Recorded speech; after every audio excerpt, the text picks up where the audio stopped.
Hi, thank you guys so much for joining me again this week. My name is Bonnie Forte, and hopefully you guys joined me last week or saw the previous video. So in that video, we talked about some really great tax strategies and some tips, the biggest deductions that I've seen missed for all small businesses and a lot of entrepreneurs. So that went really fast. The one from last week, we went really fast. It was just a lot of bullet points and information, and I hope you guys took a lot of notes. So this week, we're going to go a little bit slower because these concepts here are really designed to save you money so that you can keep more of the money you're earning. And it's kind of those tax strategies that, you know, the big wigs get about, that it takes time to go through IRS code to learn them. So we're going to go through them in the most amazingly fun way possible, which is I have stories. It's taxes. It's not super fun. It's not Disneyland, but we'll get through it. So the one thing I really wanted to start off by saying is that it's very important for you to at least know a basis of your business and kind of the tax penalties, and also who out there can prepare your taxes and maybe even do your books. So it's horrible to say, but if you're a nice person and you're new in business, you are a prime target for someone to take advantage of you. And when I talk about my clients, they're all named Tammy and they're all women, and that's for confidentiality reasons. So it's not a real person named Tammy. But I have had way too many Tammys that have come to me when it's been too late and they've gotten their books maybe messed up by somebody who didn't really know what they were doing, or they did their taxes with someone who, you know, was maybe a CPA but wasn't always in taxes, that maybe didn't know their business model or even ask questions, and they lost a lot of money. And we've had to refile. And one of them, and when I tell you these stories, I'm not saying that I can personally save you this amount of money. I'm giving this as an example. One of my clients, we filed an amended return for her to the tune of $39,000 that she got back, that she didn't have to give the IRS. So when I tell you these things, it's not just because, you know, I do want you to keep more of your money, but I also want you to be able to have the information so you can protect yourself so you're not getting taken advantage of. So real quick, let me tell you all of the things that we're going to talk about today on this one. So we're going to go over the business use of your home deduction, because that's huge. And I want to make sure you really understand how you can benefit from that and all the different things that you can throw in that so you can keep more of your money, because that's a big one. That adds up to, on average, $3,000 to $4,000, depending on where you live. So your state and the average income of the state does really affect it. So let me know what state you're from, because that would kind of help. So let me know in the comments. Also, we're going to talk about investing in yourself. If you get a business coach, a business mentor, business training, join a mentoring group, any of those things are business deductions. So you want to know the things you can do to invest in yourself and grow your business that is not like a tangible item. But we're also going to talk about investing in your business and getting tangible items. So if you need a new computer, if you maybe need a new camera, if you want to buy those more expensive high ticket items, tell you how to get all of that in 1 year instead of having to take a deduction or a depreciation over 5 years. We're also going to talk about health insurance. That's a huge cost, how you can shift it from maybe a personal cost that you don't get to deduct to a business deduction. It's a smart little trick. We're going to talk about the difference between a contract person that you have helping you and an employee. This is huge, especially if you're in California. There's a lot going on with this, so you need to watch that one. Also, how you can hire your family member and make that a business deduction so you can help out your family and help out yourself. The other one we're going to touch on is an EIN, which is an employer identification number, why it's important, why you should get one, and how you can get one for free, how to really protect yourself from IRS audits. And then the biggest one, the very last thing we're going to talk about, is if you have to pay the IRS, some options that are available to you to limit that, or maybe even really lower what you have to pay. And I'll tell you a great story about Tammy on that one. So the biggest, most easiest one is the business use of your home. Now, most people think this deduction went away because it just got shifted to a different form. So if you work from home, your home is your home office. So whatever area of your home is a percentage of your deduction. So let's say you have your house, for easy math, is 1,000 square feet.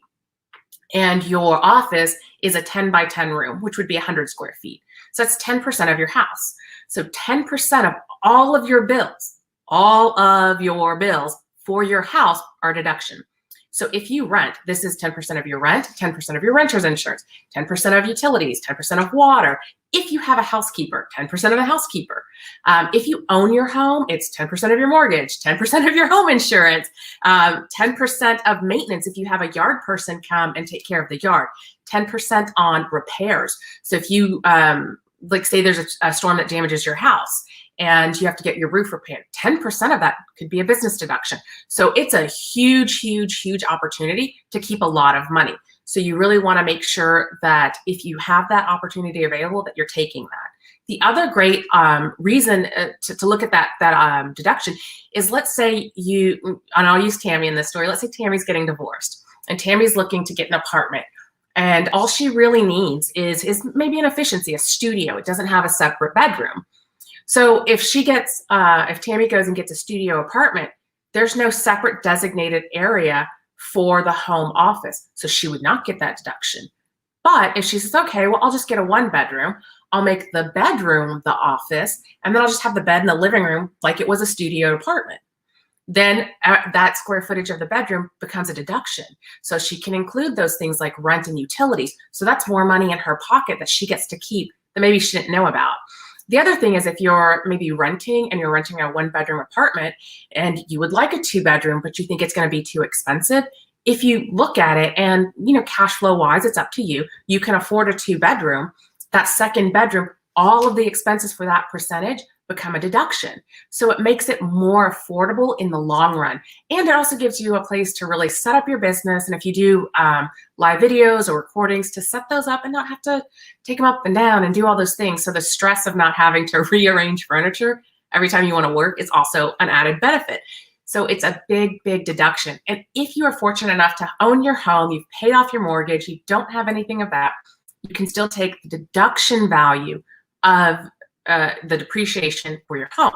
So your home is worth $200,000. There's a little schedule that you can fill out that says, okay, well, your home is this much, and you can get a percentage for it. So even if you're not paying out a mortgage or a rent, you can still get money back in your pocket in deductions. So it's always a great one. So the next one is investing in yourself. And a lot of people are really kind of confused on this, but this is a huge one. So you know that the best way to grow your business is to learn from really amazing people. And if you get a business coach or you join a mentoring group or anything like that, that is a business deduction. A lot of people will leave them off or even maybe not opt to do it. But they miss out on that because it becomes a business deduction. So if you, let's say, make $1,000 and you invest $100 in business coaching or a mentoring group or something like that, then your taxes are only on $900 versus $1,000. So it lowers your overall tax bill, and you got to reinvest in yourself on something you wanted to do. So it's always really great to look at those opportunities to reinvest in yourself. It does not have to be a physical, like office paper. It doesn't need to be printer ink to be a business deduction. It can be those intangible trainings and mentoring and coaching that you get as well. It's all about balancing, the spending money out and getting money in and reinvesting in your business, because you've got to continue to grow and learn and change. And the other thing is, if you do need to invest in new business equipment, this is the big one that nobody talks about. It's called, and write this one down, it's a 179 deduction. So it's a special deduction. And what it is normally when you buy something like a computer, they say you're supposed to take the value of it over 5 years. So you're not supposed to go and spend $2,000 on a computer and take $2,000 as a business expense. They say you can only take, 1/5 of that. Well, with the 179, you can take the full amount of it in the tax year that you buy it. So that lets you really go and reinvest in your business. If you need a new computer, if you need a new camera, if you need lighting, maybe you have a t-shirt printing press, maybe you need a new machine for that, or you have one of those machines to do printing for like special cups or things like that. You can always reinvest in your business. And it's also really great is if you're buying furniture or fixtures for storing. So if you do a drop shipping business and keep the inventory in your home or garage and you want to go buy shelves, normally they'd say, okay, well, it's furniture. You can't take the full cost of it. This lets you take that cost, full cost in the full year, for more expensive items. So that's really great. And that goes all the way up until like $2 million. There's phases where it levels out, but unless you're spending $2 million, then you really need to hire a very specific person and talk to them. But it lets you take that depreciation. And the great thing about it is that they used to call this the SUV loophole. If you drive more than 50% of time, use your car for more than 50% of your business, you can buy a new car and get $11,000 as a business deduction. It used to be much higher, but they lowered it. So this is really great if you do real estate or if you're network marketing and maybe you just don't drive a ton. That's a great thing because you're just driving mostly for business. So there's a whole list, and you can Google Section 179 cars. And it will tell you the exact list of cars that are available for this deduction. You cannot go buy a Lexus and get this deduction because it's considered a luxury car, but it doesn't even have to be new to you. It can be used. So if you maybe are doing a bunch of different things, like you're doing network marketing, maybe you've got a side gig, if you're doing Uber or rideshare, any of those, and you're driving for that, and you're like, you want to get a nicer car to get maybe better rides or better tips, you can invest in that and take that deduction. So it's an amazing thing to have out there, and not a lot of people know about it, but it's great to know if you're looking to get a new car or new to you car. It's great to know that you can get an extra 11 grand back in your pocket. It's actually up to $11,670 that you can get back, which is huge. If you're buying a car, it's always nice to get some extra cash. So that's always a really great thing. So the next strategy is health insurance. So health insurance is a huge cost. It's part of the political debate right now. It's crazy how expensive health insurance can be. So there's a few scenarios. So if you are completely 100% self-employed and you're single, you're not married, nobody else files with you, whatever you pay for insurance is a business deduction, and you want to make sure to capture that because you want to make sure because that will directly lower the amount that you pay in taxes. So that's the easiest way, is if you're self-employed, you file by yourself. Now, if you're like Tammy and you're married and Tammy's husband, Steve, has a great job and his company pays for Steve's insurance, and then they added Tammy on. Well, adding Tammy on is $300 a month, and they think that's a good deal, and it is, but they pay $300 a month, and that is not a business expense. You have to be on your own. So if they take that insurance and they say, okay, we're not going to have Tammy on her husband Steve's insurance anymore. Tammy's going to go get her own. And some companies offer them. There's a lot of places you can find individual insurance. Even if they pay $300 a month, it's still the same amount of cash out of their pocket. At the end of the year, that $300 times 12, which is $3,600, is a business deduction. So instead of Tammy saying, let's say Tammy made $10,000, she moved it, did the insurance on her own instead of being on her husband Steve's. She's paying $3,600 on taxes less than $3,600. So instead of $10,000, it's $6,700. Which is huge. So that's a really great strategy if you're okay with not being on the same policy as your spouse. The other option that's available, and I've seen this work in a few cases, and it really depends on you, your comfort level, and your employer, is if you work for a company and they have health insurance and you don't love it and they're paying for it. I've had cases where Tammy has gone to HR and said, hey, what you're paying in insurance, can I maybe get a little bit of a pay raise and I'll find my own health insurance? And she was able to do that. Not all employers do that, but some of them will. If you're comfortable asking, ask. But it's always really great to know that you have that option available. It doesn't work if you are on another person's policy. So if you're on a spouse's policy, that what you pay over isn't a deduction. So it's better to move it and then keep that cash, especially if it's the same amount. But a lot of times when you're self-employed, there's insurance brokers that will buy you into a group plan and you can get it for much less. Now, that's taking into consideration that the federal government no longer has a penalty for not having health insurance. So if you don't want health insurance, you just want to drop it, that's your decision. If you live in the state of California, you cannot do that. The state of California will still penalize you for not carrying health insurance. So this is a great benefit if you happen to live in California to have health insurance. You still have to pay for it and then take it out of your business expenses and pay less in taxes and keep more money. It's just a whole circle of more money in your pocket. So it's really a great strategy.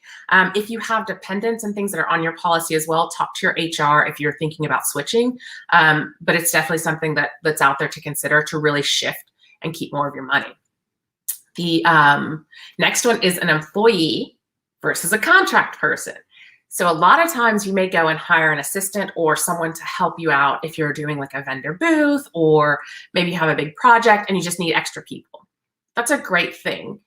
So right now, California, oh, such a lovely state. California is making new regulations for freelancers and employees, because some companies will keep people as freelancers and not pay the employee tax on them and the payroll taxes and things. So they're trying to get around that loophole. So they're shifting kind of the freelancer economy over there. So more states are looking at it. But the thing with the IRS is if you provide equipment for someone on a regular basis, now if you hire them as a one-off, it's very different. But if you provide equipment for somebody on a regular basis and you tell them how to do their job and when to do their job, they're technically an employee and you could get in trouble for not paying payroll taxes on them. It's not something that you have to worry about as, a smaller business, but it's something to be aware of. You want to make sure you don't hire an assistant that you give them a computer, they show up 8 to 5, Monday through Friday, and you tell them when to take a lunch and all these things. You just want to make sure that you're not giving too much. Now, if you have maybe a t-shirt printing business, we'll go with that example. And then maybe once a week, someone comes and helps you, and obviously they're not going to have their own t-shirt printing press. Then that's a contract person. It really just means that you're providing an office space, desk, and all of those necessary items for them to complete their job. So you have to be careful with that. Now, if you hire one-offs, that's the easiest way to do it, is if it's not on a regular basis. If you're like, hey, I need you to work 10 hours a week, you decide. I need this done by Thursday. If you get it done midnight on Wednesday, hey, it's fine. If you get it done in the afternoon, it's fine. That's the biggest way to get around it, is to just give deadlines and not specific work times. But this is how it leads into the next topic, which can be a huge money-saving benefit, is hiring your family or your spouse. This is something the IRS calls a related party, because you're related to them. That's how they came up with that name. They're ingenious, the IRS. So this is really great. So if you've done, and Tammy has done this, she's had to work a few vendor shows, and her husband, Steve, has helped her out. Well, Steve gets curmudgeon-y about things and helping, and he thinks he'd rather be doing other things, mostly watching football. So Tammy said, okay, well, we'll pay you for your time. So as long as you're paying a reasonable rate, like what you would pay a stranger, that's not like below way too low or way too high, but what you pay a stranger to do that same job, you can take as a business expense. So in this situation, Tammy hired Steve, her husband Steve, to help her with the vendor tables. And so he carried the equipment and moved all the wagons and stuff. And she paid him $10 an hour, which was reasonable. And then that became a business expense. Now, whether or not she actually physically handed out, $50 and gave it to Steve, I don't know. But it was a business expense, and it was a way to really lower her business expenses, and then also, keep the cash flowing within their family. This is a great thing if you have younger family members, maybe nieces or nephews that could help you out and maybe need some extra cash. This is a great way to help them out get help in your business and still make it a business deduction. So you don't have to feel like you're just giving money away, or that, oh man, my cousin always helps me for free. It's a great way to even that out and make it a business deduction. The one thing you really want to be careful about when you're hiring family or giving money to family that you're using as a business expense is that it is reasonable. I cannot hire my husband, who does have marketing background, and that is what he does for his job. I cannot say I'm hiring him to do videos or to edit social media posts as marketing and then pay him $8,000 a month. That is not reasonable for the industry. It's not what a stranger would charge. So you have to be conscious of that. You can't try to cheat the system in that aspect.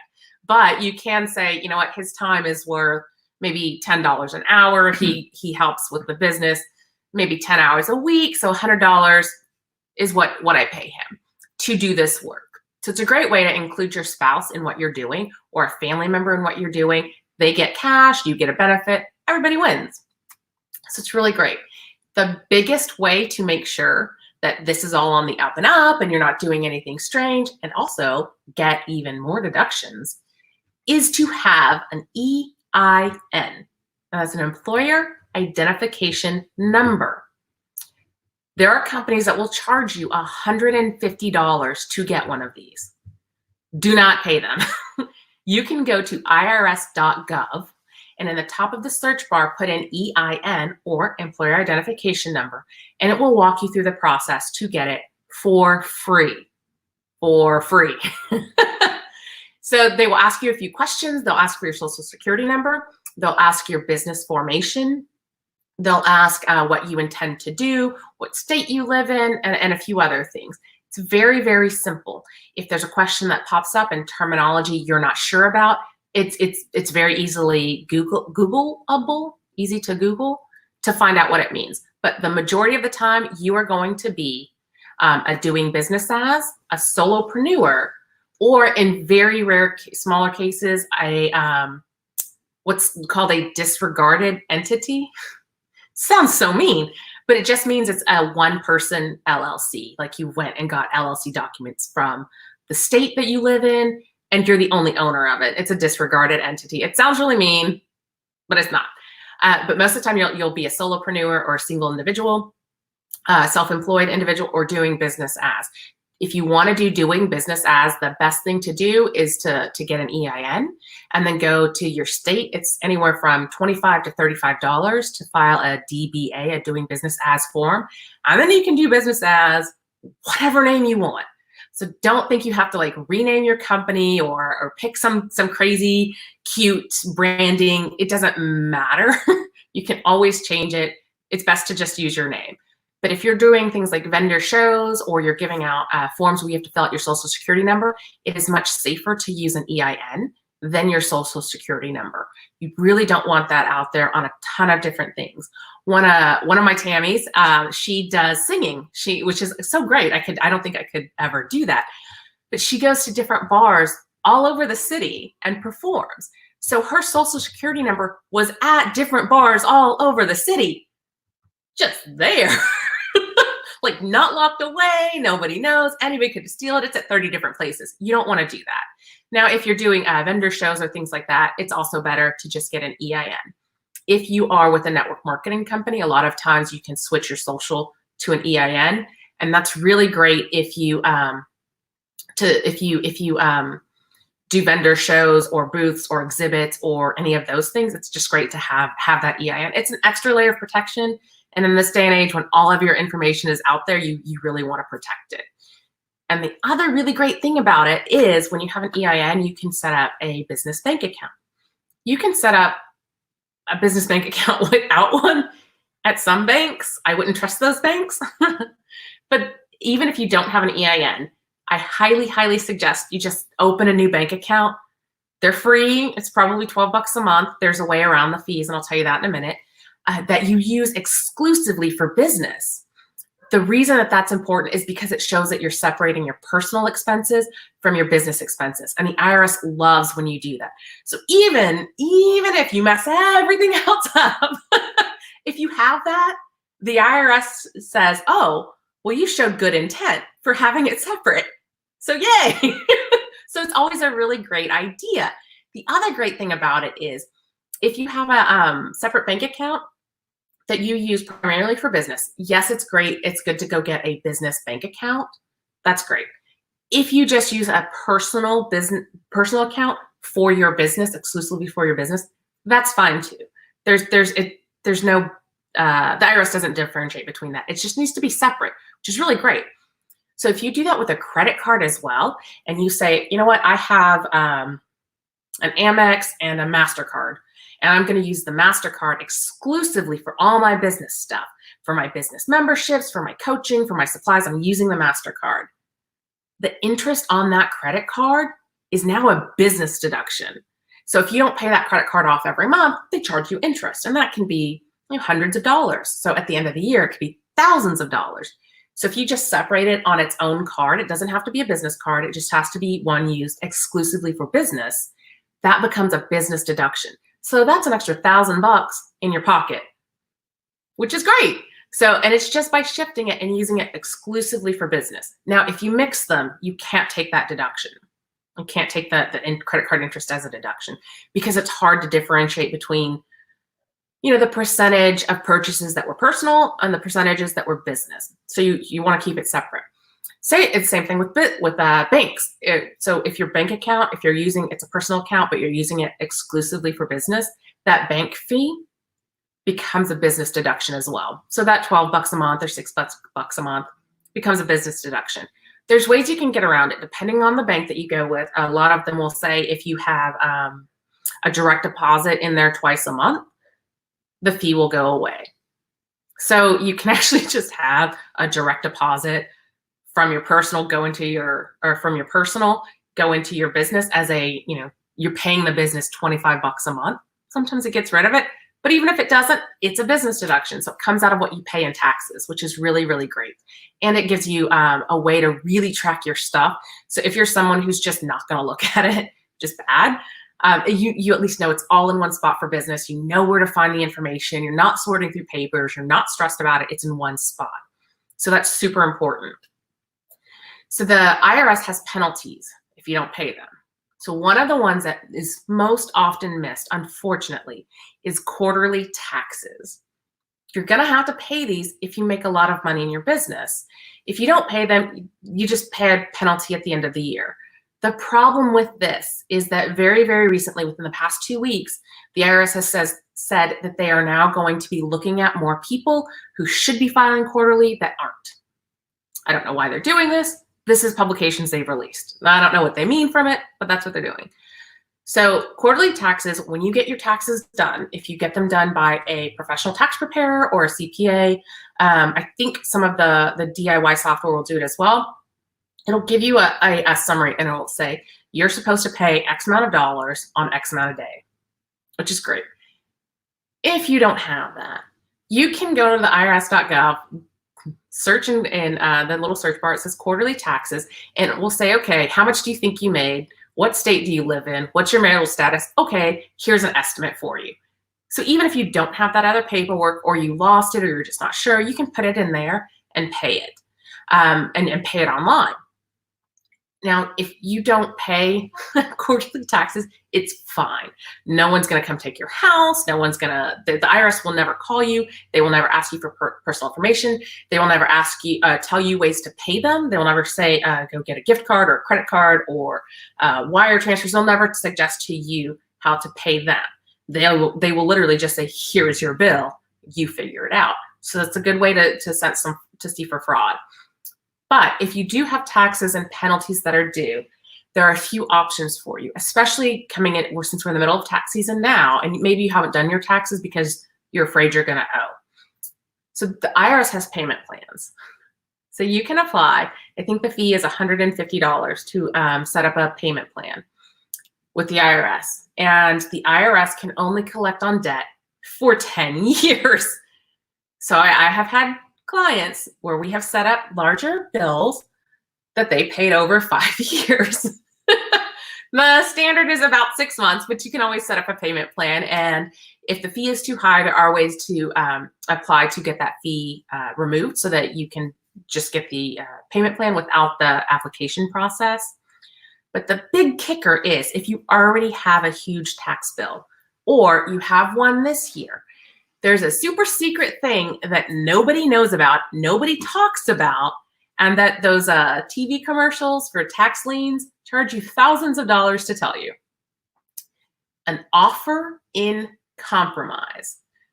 Offer in compromise. OIC. Again, you can do this. You can fill out the information, and there's a place on the IRS where you can do this and see what they would take before you give anybody any money or anything. If we talk to a lawyer or anyone, you can go and see what the IRS would accept from what you have right now. And if that's acceptable, yay, you're done. Don't call those TV people. So the offer in compromise basically is this. It says, the IRS says, oh, hey, you have this huge tax bill from years and years and years and years, or from last year. You have this huge tax bill, and you say, that's awesome. I'm never, ever going to pay that for these different reasons. How about I give you this instead? And the IRS says, okay or no. Now, most of the time, they're going to take most of the cash in your bank account. So it's something to look at if you do have a tax bill. But just knowing it's there, most people don't even know. They go and they pay lawyers and tax lien specialists lots of money to arrange payments for them. And they're paying, gosh, I've seen $700 and $1,000 a month to this tax bill that they're trying to pay off in 2 years. I'm like, well, that's a lot of money. I mean, to pay out. If you can afford it, that's great. But there's also the option of saying, yeah, I'm just never going to be able to play that. I'm just going to, how about this? And Tammy and her husband, Steve, most recently, one of my clients that we took an offer in compromise to the IRS with, they had a tax bill that they'd been paying off from Tammy's first divorce that had just carried forward. She took money out of retirement and it carried forward, just grew and grew and grew. They could never catch up. Took it to the IRS. The IRS says that they owed $48,250. And Tammy and Steve made an offer for $5,000. And the IRS said, okay, thank you. So it took their bill from over $48,000 to $5,000 and done. Like, just the stress alone was worth it. There's a lot of stuff we did on that one to really work that one. That one's not super common. They usually don't go that low. They're so super happy with that one. But just knowing it's available is huge. It's huge. And you can go and search at irs.gov to find that if you have a huge tax bill. So that's the option that's available to you. So if you have a tax bill that's maybe 9 years old and you're getting tax letters, it's because the IRS cannot legally collect on any debt or IRS bill that's more than 10 years old. Unless you've been blatantly fraudulent and you've stolen a lot of money, they can't do that. And it's I know it's scary because you hear all these stories in the news about celebrities and people going to tax court, and what's her name? Lauryn Hill was in jail for tax evasion. Wesley Snipes, the guy who won Survivor, that he won $1 million and didn't pay any taxes on it. The IRS is making an example of them because they're public figures, but also Wesley Snipes has money. So they're going to go after him. They're not going to be going after a lot of smaller debts because it just is not cost effective to them. They're trying to lower that, but more and more people are having tax debt, tax laws changed. So they're really looking at it. So as scary and honestly as rude as the IRS can be sometimes, it's worth it to just give it a try if you do have a tax bill, especially if you could pay it off over 6 months. If you have a tax bill from this year or from last year, that payment plan, oh, those are so great. And it just takes that stress off, especially if you haven't been paying quarterly taxes or this is your first year in business, or maybe this year your business took off. Like, it just took off. You doubled down, you did the investment, you put in the time, you were consistent, you made a ton of money, and now you have a huge tax bill. Or just maybe it's a surprise tax bill that you just would rather not shell out. I know for me personally, if I'm getting a tax bill that's $10,000 and I can either give you $10,000 today or $10,000 over 6 months, I'm going to take the over 6 months option because it's just easier. It's just stress-free. You don't have to have that big chunk of change up. But again, it's up to you.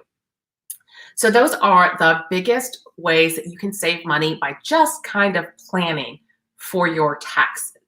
And this is really important because especially when you're new in business and you may not know that these are available to you, and maybe you're hurting your own business by not reinvesting in it because you're not sure of the benefits that you can take.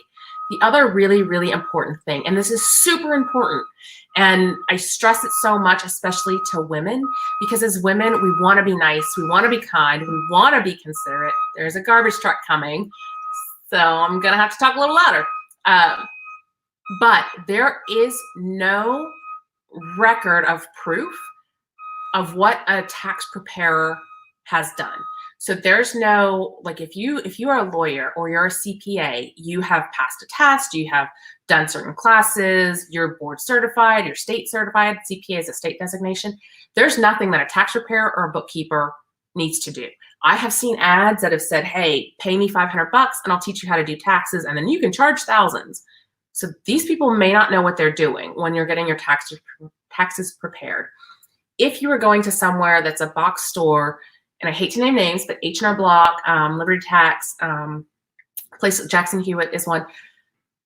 They hire CPAs who work as CPAs but are not in the tax profession all year. So they hire accounting professionals that may not be up to date on current tax laws. And I have taken a test to work for H&R Block. You can cheat so bad. It is ridiculous, like your minimum qualifications to just work there. I'm not saying that everyone there is an idiot or doesn't know things, but you don't know their skill level. So if they're just going through a system and asking you questions and they don't know to ask the right questions about your business, you could lose money. If they don't think about the insurance and the like, oh, hey, you could have paid this, you just never know. And if you have a CPA, make sure that it is a person you absolutely trust. I have had way too many clients and way too many friends tell me about an accountant that stole from them or a bookkeeper that stole from them. Bookkeepers also don't have any requirements of knowledge or skill. You can just literally buy QuickBooks and say, I'm a bookkeeper. So you want to be careful with that as well. But you want to make sure whoever is doing your taxes or your money is someone you trust, because it is your money and you do not want to pay someone to make you feel like an idiot. That's the worst. It's the worst. So always remember that it's your money, it's your taxes. Make sure that you're asking the right questions. Make sure you feel comfortable with whoever's doing it. And if it's you, just make sure that you are knowledgeable enough about your business to make sure you're getting the most deductions possible. Because the more deductions you have, the less you have to pay, the more money you get to keep, which is always really great when we want to take care of our families and be there for them. So hopefully, I ran a little over. I was trying to keep it under 30 minutes this time. Hopefully you guys found that really, really helpful, and it has made you kind of think about some things you could shift in your home life or your business. I do know that one of my Tammys, she's so sweet. She had a one bedroom and a den apartment, and she moved her bedroom into the den, which was smaller because it was just her bed. So she moved her bedroom into the den and moved her office into the bedroom of the apartment and took the bigger deduction because she didn't care where the bed was. So it was really great to kind of help her get a couple $100 extra a month back in her pocket that she gets to keep because of the tax benefit. So hopefully you guys found it really helpful. If you have any questions, let me know in the comments. I would love to answer any questions that you might have or any specifics. Anytime you have a tax question, just let me know. I was more than happy to help you because it is your money, and no matter who you are paying or what you're learning to market and advertise and promote, it doesn't matter if you sell a ton of money and make a ton of money if you don't get to keep it. So hopefully this helps you keep more of your money. Thank you guys so much, and I'm so glad I got to help you and provide this information. Thanks.